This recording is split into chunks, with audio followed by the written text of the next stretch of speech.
नमस्ते, मेरा नाम ब्रिज द्विवेदी है। आप देख रहे हैं इंडिया.com का स्पेशल पॉलिटिकल शो पोल पंच। 1 जून यानी आखिरी फेज की वोटिंग होनी है। पंजाब की 13 लोकसभा सीटों पर वोटिंग होगी। कांग्रेस, बीजेपी, आम आदमी पार्टी प्रमुख दावेदार है। कौन जीतेगा, कौन हारेगा, इसका नतीजा 4 जून को आएगा, लेकिन 1 जून को इन 13 सीटों पर वोटिंग होगी। पूरे जो इसका माहौल है, कैसा है पंजाब में, कौन किस पर भारी पड़ रहा है, इन सब पर बात करने के लिए हमारे साथ इंडिया.com के एडिटर अरुण चौबे जी हैं। सर, आपका बहुत बहुत स्वागत है। धन्यवाद। सर, क्या लग रहा है पंजाब में कौन सी पार्टी ज्यादा मजबूत लग रही है इस चुनाव में? पंजाब का चुनाव बहुत इंटरेस्टिंग हो गया है। हाँ। इस बार वो इसलिए इंटरेस्टिंग हो गया है क्योंकि इसके पहले जो होता रहा है चुनाव, उसमें आप देखेंगे कि बीजेपी जो है शिरोमणि अकाली दल के साथ लड़ती थी और कांग्रेस के खिलाफ लड़ती थी। लेकिन उसके बाद 2020 के बाद यानी 2022 में असेंबली इलेक्शन हुए, जिसमें कि आम आदमी पार्टी ने वहां पर क्लीन स्वीप किया असेंबली में। एक तरह से देखा जाए तो 90 सीट, तकरीबन 92 सीट्स उन्होंने 117 में से असेंबली में से जीती। तो तीसरा प्लेयर जो है आम आदमी पार्टी के एंट्री होने के बाद में वहां एक नया दल तैयार हुआ। हाँ। नई रणनीति तैयार हुई। लेकिन इस बार के जो लोकसभा इलेक्शन में आप देखेंगे कि कोई भी पार्टी किसी के साथ अलायंस नहीं कर रही है। आम आदमी पार्टी जो कि हरियाणा और दिल्ली में आप देख रहे हैं कि कांग्रेस पार्टी के साथ अलायंस पार्टनर है, इंडिया ब्लॉक का एक पार्ट है, इंडिया ब्लॉक का पार्ट है वो। लेकिन चूंकि वो लोग इतने कॉन्फिडेंट हैं पंजाब को लेकर, इसलिए उन्होंने सोचा कि कांग्रेस के साथ अलायंस नहीं करेंगे, हम लोग लोकसभा में भी उसी तरह से स्वीप करेंगे। हाँ, बिल्कुल। इस कॉन्फिडेंस के साथ वो लोग चुनाव लड़ रहे हैं। बीजेपी पहले लग रहा था कि अकाली दल के साथ उनका समझौता हो जाएगा, उन लोगों ने कोशिश भी की, लेकिन वो समझौता नहीं हो पाया। उसके बीच में जो है आप देखेंगे कि जो फार्मर्स का प्रोटेस्ट चल रहा था, उसमें सिख फार्मर्स बहुत भूमिका निभा रहे हैं। अभी भी उनका प्रोटेस्ट जो है कम हुआ नहीं है। उसकी धमक जो है पंजाब के गांव में दिखाई पड़ रही है, रूरल एरिया में। तो उस तरीके से देखा जाए तो उस वजह से उनका समझौता नहीं हुआ। बीजेपी और अकाली दल साथ में नहीं आए, तो बीजेपी ने डिसाइड किया कि 13 सीट जो है वो अकेले लड़ेगी। और उधर अकाली दल कॉन्फिडेंट है। अकाली दल कॉन्फिडेंट है कि जो इनका anti incumbency alliance, anti incumbency factor है जो आपकी सरकार के खिलाफ, वो उनके फेवर में जाएगा। हाँ। वहीं कांग्रेस कॉन्फिडेंट है कि वो लोग पिछली बार जो है 13 में से 8 जीते थे। हाँ, बिल्कुल। तो वो लोग भी कॉन्फिडेंट है कि वो लोग अपना, क्योंकि उनका परसेंटेज भी आप देखेंगे 40% के करीब उनका लोकसभा इलेक्शन में था, जो कि असेंबली में उतना नहीं रहा। लेकिन जो 40% के अपने वोट परसेंटेज के साथ में वो लोग कॉन्फिडेंट है कि वो लोग अपनी जो है विक्ट्री को दोहरा सकते हैं फिर इस बार। सर, बेसिकली अगर लोकसभा की बात करें तो पहले जब 2014 में हुआ तो आम आदमी पार्टी 4 सीट जीती, लेकिन 2019 में 1 सीट जीत पाई। तो डाउनफॉल, डाउनफॉल उसमें से लोग शिफ्ट, क्योंकि विधानसभा अलग है, लोकसभा अलग है। मैं आपको बताऊं कि 2019 में जो है 13 में से जो है आप देखेंगे कि वो कैप्टन साहब, जो आपको याद होगा कि कैप्टन अमरिंदर सिंह, जो कि इस समय 82 साल के जो हैं और पटियाला के महाराज कहलाते हैं, वो पटियाला के महाराज जो है उनकी अगुवाई में जब 2019 का चुनाव लड़ा गया, 2019 का चुनाव जो है उसमें जो है उनकी अगुवाई में जब लड़ा गया, तो उसमें जो है कांग्रेस ने जो है जबरदस्त जीत हासिल की। क्योंकि उनकी इमेंस पॉपुलैरिटी वहां पर है और वो 8 सीट जीते। 2 सीट बीजेपी को मिली थी, 2 सीट अकाली दल को मिली थी। तो आम आदमी पार्टी का खाता नहीं खुला था 2019 में। वो बाई इलेक्शन में जलंधर की एक सीट से जो है आप देखेंगे, उनका नाम मैं बता दूं, वो जो है सुशील कुमार रिंकू, जलंधर की सीट जो है उन्होंने बाई इलेक्शन में जीती। और उसमें आयरनी ये है कि साहब वो जीते तो जरूर, लेकिन ऐन जब उनका फिर से इस बार उनको आम आदमी पार्टी की तरफ से टिकट दिया गया था, लेकिन उन्होंने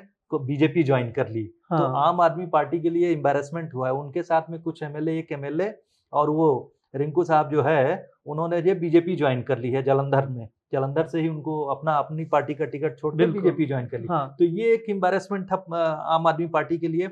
वो आम आदमी पार्टी जो कि कॉन्फिडेंट थी कि 13 सीट जीतेगी, उसका एक एमपी जो है बीजेपी की तरफ चला आता है, सिटिंग एमपी। ये भी आश्चर्य वाली बात थी। और दूसरी बात बताऊं कि आम आदमी पार्टी ने जो है, उनका मानना है कि उन्होंने अपने सरकार के जरिए बहुत सारे काम किए हैं। और इसीलिए उन्होंने कुछ अपने जो बड़े कैबिनेट मिनिस्टर हैं, उसमें से 5 कैबिनेट मिनिस्टर्स को इस चुनाव में उतारा है। उनकी पॉपुलैरिटी को देखकर डिफरेंट डिपार्टमेंट्स में उन लोगों ने अगर अच्छा काम किया है, मैं आपको बता दूं कि उन लोगों का कॉन्फिडेंस है कि हमारे इन कुछ मंत्रालयों के मंत्रियों ने बहुत अच्छा काम किया है। उनको उन्होंने सीधे लोकसभा इलेक्शन में उतार दिया है।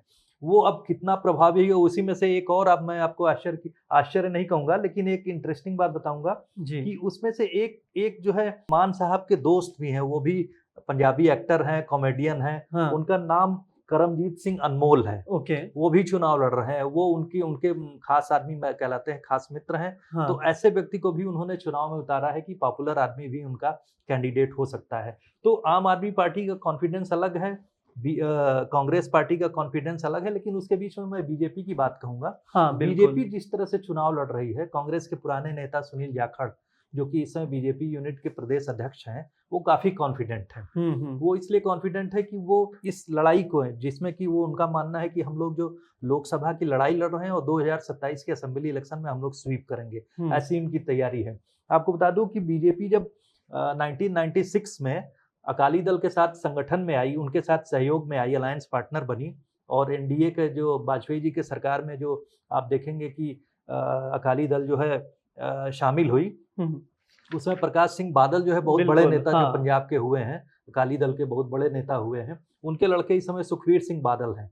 तो 1996 ऑनवर्ड्स बीजेपी 3 सीट लगातार लड़ती रही है, अमृतसर और गुरदासपुर और एक सीट और है होशियारपुर। ओके। तो होशियारपुर जो है शेड्यूल कास्ट कॉन्स्टिट्यूंसी है। हाँ। और पंजाब में 4 शेड्यूल कास्ट कॉन्स्टिट्यूंसीज है। मैं आपको बता दूं, वहां पर जो 13 में से 4 शेड्यूल कास्ट सीट है, उसमें से आप देखेंगे कि वो, उसका कारण भी है। उसका कारण इसलिए है कि ये बाहर के लोगों को थोड़ा सा नहीं अंदाजा लग पाता है कि हाँ, पंजाब में 32% दलित पॉपुलेशन है। अच्छा, ओके। जी, ये आप ये मतलब उस सीख में दलित है, उस सीट में नहीं, पूरे हाँ, पंजाब में जो है देश की सबसे बड़ी दलित पॉपुलेशन पंजाब में आती है। ओके। 32% दलित पॉपुलेशन है, जो कम, आप इसीलिए हाँ, आपने देखा होगा कि बीएसपी के जो काशीराम थे, उन्होंने जब दलित आंदोलन शुरू किया तो पंजाब से शुरू किया, और पंजाब से आते थे। तो इसलिए दलित पॉपुलेशन का एक्सपेरिमेंट जो है पंजाब में नहीं हो पाया उस समय। इसलिए नहीं हो पाया कि पंजाबी जो है कास्ट और इसके ऊपर आधार पे नहीं वोट करते रहे। पंजाबियों के, पंजाबी यानी सिख लोगों की ये विशेषता रही है कि उन्होंने जाति और इसके आधार पे वोट नहीं किया। मुद्दे और अकाली दल जैसे उन्होंने, जो अकाली जो उनका जो है उसके साथ में या तो वो लोग हैं या फिर दूसरे मुद्दों के साथ में, कांग्रेस के साथ में रहे। तो वहाँ रिलीजन बेस्ड और कास्ट बेस्ड इस तरह से मुख्य रूप से आप कहें कि उनके दिमाग पे हावी, ऐसा नहीं कह सकते। अब धीरे धीरे चीजें बदल गई हैं। उसमें आप देखेंगे कि जो इन 3 सीटों की मैं बात कर रहा था, तो मैं बताऊं कि होशियारपुर से जो है, होशियारपुर से तो जो है सोमपाल, पिछली बार सोम प्रकाश जीते थे। उसके पहले जो है 2014 में विजय संपाला, दलित लीडर जो पंजाब से आते थे, बीजेपी के सीनियर लीडर हैं, ये लोग जीत चुके हैं वहां पर। और मैं आपको बताऊं कि और होशियारपुर के अलावा जो है दूसरी सीट जो आती है बहुत महत्वपूर्ण है, आपने सुना होगा गुरदासपुर से, जिससे कि 2019 में सन्नी देओल जो उनको लड़ाया गया था। उसके पहले विनोद खन्ना ने बहुत दिन तक उस सीट को रिप्रेजेंट किया है। विनोद खन्ना जिनकी अब डेथ हो गई है, बॉलीवुड में थे, बड़े नेता थे और अमिताभ बच्चन के कंटेम्परेरी भी थे। तो विनोद खन्ना ने तकरीबन 1 डिकेड से ज्यादा उसको रिप्रेजेंट किया। उन्होंने काफी काम किया है, उनको लोग वहां पर याद भी करते हैं। तो उनकी जगह पर जो बीजेपी ने एक एक्सपेरिमेंट किया है, एक नए नेता को चुनाव में लड़ाया है, जो कि उनके पास पॉलिटिकल लिगेसी है और वो पुरानी उनके घर में राजनीति रही है, उस लिगेसी को आगे बढ़ाते हुए, और इस समय एमएलए भी हैं। उनका नाम मैं बता दूं कि जो है दिनेश सिंह बब्बू। ओके। दिनेश सिंह बब्बू उनका नाम है। वो फ्रेश फेस के साथ उन लोग गुरदासपुर में एक्सपेरिमेंट कर रहे हैं। और आपको याद होगा तीसरी सीट, और वहां का मैं आपको बता दूं गुरदासपुर का जो कॉम्बिनेशन है, हर इन तीनों सीट पे आप देखेंगे कि 20% से एबव जो है शेड्यूल कास्ट की पॉपुलेशन है। और अगर आप यहाँ पर जैसे होशियारपुर में मैंने कहा तो वो तो शेड्यूल कास्ट कॉन्स्टिट्यूंसी ही है, तो वहाँ पर 30% से ऊपर शेड्यूल कास्ट की कॉन्स्टिट्यूंसी है, वोटर्स का बेस है। लेकिन यहाँ पर भी आप देखेंगे गुरदासपुर में, यहाँ पर भी तकरीबन 25% से ऊपर जो है उन लोगों की शेड्यूल कास्ट की पॉपुलेशन है। तो वहां पर जो मैंने चूंकि आपको बताया कि दलित पॉपुलेशन जबरदस्त है, उसमें से निहंग लोग जो है, सिखों में जो निहंग लोग हैं, हाँ, वो उस दलित बिरादरी को रिप्रेजेंट करते हैं सभी। तो उसमें से एक मेजर तबका जो उनका रिप्रेजेंट करता है, निहंग सिख जो है उस कैटेगरी में आते हैं। तो सिखों का जो वो जो कंबाइंड जो एक तरह से वोटर का बेस है, वो हर कंस्टिट्यूंसी में दिखता है। इस नए फेस के साथ बीजेपी एक्सपेरिमेंट कर रही है। बीजेपी का सिचुएशन है क्या एग्जैक्टली, क्योंकि किसान विरोध करते हैं बीजेपी का, क्योंकि अभी भी ये सिचुएशन क्रिएट हुआ था। ये बहुत बड़ा मुद्दा है, बहुत हाँ। बड़ा मुद्दा है। वहाँ के रूरल जो एरियाज हैं, रूरल एरियाज में जो आप देखेंगे कि जैसे अभी मैं एक एग्जांपल दे दूं। और सर इसमें एक चीज और मैं ऐड करना चाहूंगा, उसको भी आप बताइए, क्योंकि वहाँ के जो लोकल लोग हैं, जो वोटर्स है, वो भी ये नहीं चाहते कि केंद्र से हमारी सरकार, मतलब यहाँ पर कंट्रोल हो दिल्ली से। हाँ, ये भी ये सिख लोग थोड़ा सा उनकी जो थॉट हाँ। प्रोसेस है दूसरे ढंग से है। लेकिन मैं बताऊंगा जो आपने कहा पंजाब वाली जो ये हाँ। फार्मर्स प्रोटेस्ट वाली जी। बात, जो कि 3 कानून जो आने थे, जो कि बाद में रिपील कर दिए 2020 में बिल्कुल। प्राइम मिनिस्टर ने प्रोटेस्ट को देखते हुए। लेकिन उसकी आप जो कह रहे हैं कि उसकी धमक या उसकी हाँ। जो गूंज जो है पटियाला में, जहां से कि प्रणीत जो है उनकी जो कैप्टन साहब की पत्नी है, वो 4 बार से वहां पे एमपी रही हैं। लेकिन उन्होंने जब कई जगहों पर जो वो जब प्रचार करने गई, खबरें आ रही थी कि उनको कांग्रेस जो रूरल एरियाज में जो है फार्मर्स का जो प्रोटेस्ट बहुत झेलना पड़ रहा है। हाँ। ये ज्यादातर बीजेपी के कैंडिडेट के साथ हो रहा है, लेकिन ऐसा नहीं कि सभी कर रहे हैं। उसमें से एक तबका ये भी है जो कह रहा है कि साहब पीएम की गारंटी, जो पीएम सम्मान निधि तो सब लोग ले रहे हैं वहां पर। ऐसा नहीं कि सम्मान उन लोगों ने मना कर दिया है। 6,000 रुपए, 2,000 रुपए, तो वो जो किसान पीएम सम्मान निधि है वो लोग ले रहे हैं। बिल्कुल। उसके बावजूद भी कुछ लोग प्रोटेस्ट कर रहे हैं। तो प्रोटेस्ट इसलिए कर रहे हैं कि जो बड़े किसान हैं, बड़े किसानों के वहाँ पर पंजाब जो गेहूं और धान उगाते हैं, उस इशू पे मैं नहीं जाऊंगा। वो एक बड़ा मुद्दा है, जो कि वो लोग अपनी सब्सिडी लेते हैं और उसके बाद में जो उन्होंने जो प्राइस की बात की है कि गवर्नमेंट जो है उसके लिए कानून बनावे, वो एक अलग मुद्दा है। लेकिन मैं कह रहा हूँ कि प्रोटेस्ट है और बीजेपी उसको फेस भी कर रही है, जिसका मैंने पटियाला जो कंस्टिट्यूंसी में जो प्रणीति जो है उनकी पत्नी है, उनके जैसे जो वेटरन लीडर को भी कांग्रेस से आके उन्होंने बीजेपी ज्वाइन कर लिया जब कैप्टन साहब बीजेपी में आए। और कैप्टन साहब की पार्टी जो है वो मैं बता दूं कि पंजाब लोक कांग्रेस जो उन्होंने बनाई थी, उसका 2000 जो है 22 में उन्होंने विलय कर दिया। वो जो असेंबली इलेक्शन 2022 में हो, उसके पहले जब उनको हटाया गया, चन्नी साहब को चीफ मिनिस्टर बनाया गया, तो उन्होंने वो पार्टी बनाई थी और उसका उन्होंने 2022 में विलय कर दिया। एक बात और बीजेपी के साथ इस समय निगेटिव है। निगेटिव इसलिए है क्योंकि कैप्टन साहब 82 साल के हो गए हैं और कैप्टन साहब बीमारी की वजह से जो है बीजेपी की सभाओं में, रैलियों में नहीं जा पा रहे हैं। वो इनफैक्ट पिछले हफ्ते जो थर्सडे को प्राइम मिनिस्टर की रैली थी उसमें भी नहीं जा पाए, क्योंकि उनके बारे में कहा जा रहा, रिपोर्ट्स आ रहे कि वो ज्यादा बीमार हैं। तो उनका बीमारी की वजह से बीजेपी की सभाओं में ना आना, बीजेपी के लिए कैंपेन न कर पाना, ये एक बीजेपी के लिए सेटबैक तो है। और आम आदमी पार्टी के लिए सहानुभूति मिलेगी कि नहीं केजरीवाल की? आम आदमी पार्टी की सहानुभूति की मैं थोड़ा सा इसको तटस्थ तरीके से कहूंगा कि अगर सहानुभूति सबसे पहले दिल्ली में मिलनी चाहिए थी। दिल्ली में कोई ऐसा आंदोलन खड़ा नहीं हो पाया। आप देखेंगे कि या तो जनता का आक्रोश बिल्कुल जब वो छूट के आए तो सड़कों पे उबल के दिखता है, रैलियों में या उनके साथ में ऐसा कुछ दिखा नहीं। तो मैं पंजाब की बात पूरी तरह से नहीं कह पाऊंगा, लेकिन दिल्ली में तो फिलहाल ऐसा नहीं दिखा। पंजाब में क्या होगा, पंजाब में उनकी सरकार है, भगवंत मान चीफ मिनिस्टर है, उनकी सरकार है और उन्होंने जो प्रॉमिसेस किए थे, मैं आपको बताऊं, जैसा कुछ लोगों से मैंने बात की, उनकी खबर है कि जो उनकी उसके प्रति जो पंजाब की जो वर्तमान स्टेट गवर्नमेंट है उसके प्रति जो आक्रोश भी है लोगों में, इसीलिए अकाली दल काफी कॉन्फिडेंट है। जो अकाली दल है, जो सुखबीर सिंह बादल हैं, उन्होंने इसी वजह से जो है सिखों को एक करने की कोशिश की। उसी के दरमियान जो उसी सीरीज में उन्होंने एक कोशिश की कि जो बीबी जागीर कौर पंजाब की बहुत बड़ी पंजाब एसजीपीसी की नेता हुआ करती थी, जो है एक देखा जाए तो सिखों में उनकी बड़ी पहचान है और वो बड़ी नेता हुआ करती थी, उनको उन्होंने फिर से जो है उन्होंने छोड़ दिया था नाराज होके, तो अकाली दल में वो फिर से लौट आई हैं। इसी तरह से कुछ और नेताओं को उन्होंने लौटाया है। तो देखा जाए तो उन्होंने 2 सीट जीती थी बीजेपी के साथ जब वो पिछले उसमें अलायंस में थे। इस बार वो अकेले लड़ रहे हैं और उनका मानना है कि कांग्रेस से लोग खुश नहीं है, क्योंकि कांग्रेस जो है एक तरह से देखा जाए तो पंजाब की राजनीति में कैप्टन साहब के जाने के बाद डिफंक्ट हो चुकी है और आम आदमी पार्टी के खिलाफ जो है एंटी इनकम्बेंसी फैक्टर है और बीजेपी जो है उनके सहारे ही लड़ती रही है और बीजेपी बेस बना रही है। तो ऐसी स्थितियों में जो अकाली जो हैं, जो कि उनका वोट परसेंटेज मैं कहूँ कि जो तकरीबन जो है आप देखेंगे कि 28% जो तकरीबन था उनका 2019 में, उसको उन लोगों का मानना है कि वो बेस बढ़ेगा और वो लोग इस बार जो है अच्छी लड़ाई लड़ेंगे। मुझे लगता है कि उन लोगों को उम्मीद है कि 13 में से जो है हाफ से ज्यादा यानी 7-8 सीट वो लोग जीतेंगे, इस तरह का उनका अपना कॉन्फिडेंस एक फैसला आया आज Punjab and Haryana high court का, जिसमें राम रहीम को एक केस में रणजीत सिंह का जो मर्डर हुआ था उस केस में बरी कर दिया। जी। इसके बाद से ये भी बहुत लोग आस लगा रहे हैं कि इसका इम्पैक्ट पंजाब पर पड़ेगा। आपको क्या लग रहा है? मतलब हरियाणा में तो है इम्पैक्ट, राम रहीम इम्पैक्ट है, लेकिन उसका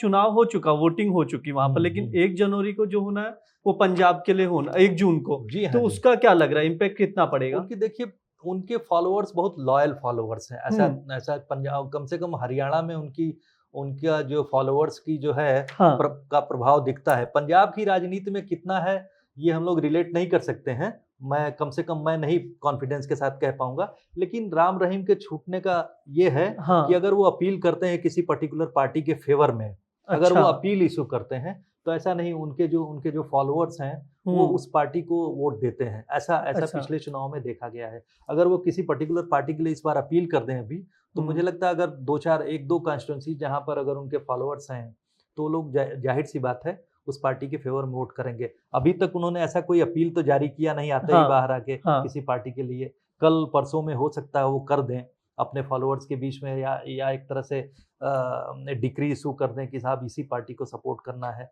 इतना बड़ा इल्जाम लगा है, अपराधी भी घोषित हुए 2-3 केसों में, सजा भी काट रहे, फिर भी नेता बार बार जाके मिलते हैं। इतना क्या इम्पैक्ट है राम रहीम का? देखिए राम रहीम का इम्पैक्ट जो है, जो उनके लॉयल फॉलोअर्स अभी भी हैं, कम से कम हरियाणा की राजनीति में तो मैं जानता हूँ कि वो 10 सीट से ऊपर, 10 से 15 सीट जो है उनका जो है इन्फ्लुएंस है।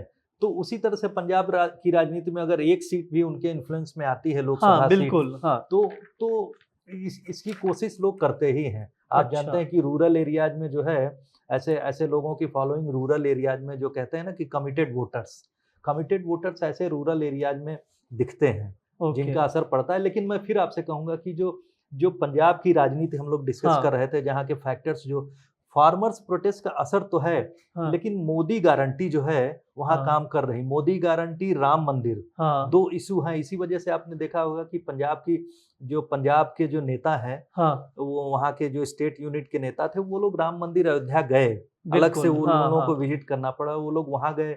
और उसके बाद आपने देखा होगा कि जो वहाँ का जो करीब 47% हिंदू पॉपुलेशन है वहां पर, तो हिंदू पॉपुलेशन जो है उसमें जो है ब्राह्मण, राजपूत, बनिया, ये लोग जो हैं वहां पर, वो लोग मुखर रूप से भले ही न कहें, लेकिन वो लोग बीजेपी के साथ में हैं। अगर उन लोगों को जो नेचुरल कंडीशन दिखती है उस तरह की दिखती है, क्योंकि आपने देखा होगा कि शंभू बॉर्डर, जो हरियाणा और पंजाब का बॉर्डर है, जहाँ से दिल्ली ट्रेड होता है, वहां से उनका सामान आता है। वो जो 2000 जो पिछली बार का जो आंदोलन था, उसमें कुछ आप लोग देखेंगे, मैं कुछ रिपोर्ट्स में पढ़ रहा था, जो पिछली बार कमिटेड उनके सपोर्टर्स थे, वो भी इस बार नाराज हैं, क्योंकि जो ट्रेड में इन्वॉल्व है, वहां से दिल्ली उसका सामान आना जाना हो रहा है, उसको इतनी परेशानी झेलनी पड़ रही है इस समय लगातार प्रोटेस्ट की वजह से। सिर्फ एक, अगर वो फार्मर्स का सेगमेंट उस प्रोटेस्ट को जारी रखता है, तो उसके अलावा और भी सेगमेंट है, काम करने वाले लोग हैं, ट्रेडर कम्युनिटी है, उनको लगातार नुकसान हो रहा है। तो वो लोग एक तरह से देखा जाए मुखर रूप से न हो, लेकिन अंदर से वो लोग मोदी के साथ में हैं। 23 मई को जो भाषण भी दिया मोदी ने, उसमें भी ये चीज कहा कि कांग्रेस के लिए कहा एंटी सिख जो दंगे हुए थे उसका जिक्र किया, और केजरीवाल के लिए भ्रष्टाचारी का जिक्र किया। इसका भी असर पड़ेगा इसमें? ये सब चीजें अब इन नैरेटिव्स के साथ में कितना असर पड़ता है, ये तो खैर उस समय ये सब इमोशनल इश्यूज हैं, बिल्कुल, जो कि ऐसा नहीं, लोगों के ऊपर इसका प्रभाव पड़ता है। और जब प्रधानमंत्री मोदी, जिनकी लाइकिंग वहां पर है, मैंने आपसे कहा कि मोदी गारंटी काफी असरदार है वहां पर, रूरल एरियाज में भी, अर्बन एरियाज में भी। और दूसरी बात मैं बता दूं कि गुरु गोविंद सिंह के 4 बच्चों को जो शहीद हुए थे मुगल काल में, तो उनको जो शहीदी दिवस के रूप में जो है उसको मनाया जाने, उस दिन को उनको याद करने की जो परंपरा मोदी सरकार ने शुरू की, मोदी जी ने, तो वो भी, उसका भी एग्जाम्पल है। उसका ऐसा नहीं कि वो एक इमोशनल कार्ड है। और एंटी सिक्स जो राइट्स हुए थे दिल्ली में, वो बार बार जो कहा जाता है, वो भी कुछ न कुछ लोगों को प्रभावित करता है। तो बीजेपी इन सब नैरेटिव के जरिए कोशिश कर रही है, कोशिश इसलिए कर रही कि वो 3 सीट तक, मैंने जैसा आपको बताया कि अमृतसर, होशियारपुर और जो तीसरी सीट गुरदासपुर, मैंने यहीं तक सीमित थे लोग। और अमृतसर से तो आपको मैंने बताया कि सिद्धू एक बार बीजेपी के एमपी हुए थे, उन्होंने छोड़ दी, इस समय कांग्रेस पार्टी में है। और वहीं से मैं बता दूं कि एक यूएस के यूएस एम्बेसडर है, उनका नाम है तरनजीत सिंह संधू, ओके, वो यूएस में इन्वॉय हुआ करते थे इंडिया के, हाँ, तो ब्यूरोक्रेट थे, वो रिटायर हुए हैं, उनको वहां से लड़ाया जा रहा है। ओके, तो उन अब कितना प्रभावी होंगे, अमृतसर से बीजेपी चूंकि जीत चुकी है, तो लोगों का मानना है कि हो सकता है कि उनको जो है मोदी गारंटी में फिर से जीतने का मौका मिल जाए, ये बिल्कुल, भी हो सकता है। लेकिन ये है कि मोदी गारंटी वहां पर प्रभावशाली है। हाँ, और इस तरह का इमोशनल कार्ड, जो राम मंदिर की बात कही, वीर बाल दिवस को मनाने की बात कही, तो इस तरीके से इन लोगों ने अपनी पैठ बना ली है हाँ, हाँ, इंडिपेंडेंट तरीके से। ये ब्लेसिंग इन डिस्गाइज है। इस लोकसभा इलेक्शन में अगर वो लोग अपनी सीट मेंटेन रखते हैं, प्लस 1-2 सीट और ले आते हैं, तो लोग 2027 का जो असेंबली इलेक्शन होगा पंजाब में, हाँ, उसमें अच्छी लड़ाई लड़ेंगे। बिल्कुल, बिल्कुल। जी। जैसा कि आपने बात रखी, अब तो ये है 1 जून को वोटिंग होगी, जी 4 जून को नतीजे आएंगे। जो भी नतीजे आएंगे हम आप तक लेकर आएंगे। लेकिन एक खास मैसेज मैं India.com की तरफ से सभी दर्शकों को देना चाहता हूँ। आप लोग जो भी पंजाब के हैं, 1 जून को ज़्यादा से ज़्यादा लोग वोट करें, क्योंकि मतदान करना आप लोगों का अधिकार है। और 4 जून को जो नतीजे आएंगे वो आप India.com पर देख सकते हैं। शुक्रिया सर हमसे बात करने के लिए, धन्यवाद। और शुक्रिया दर्शकों।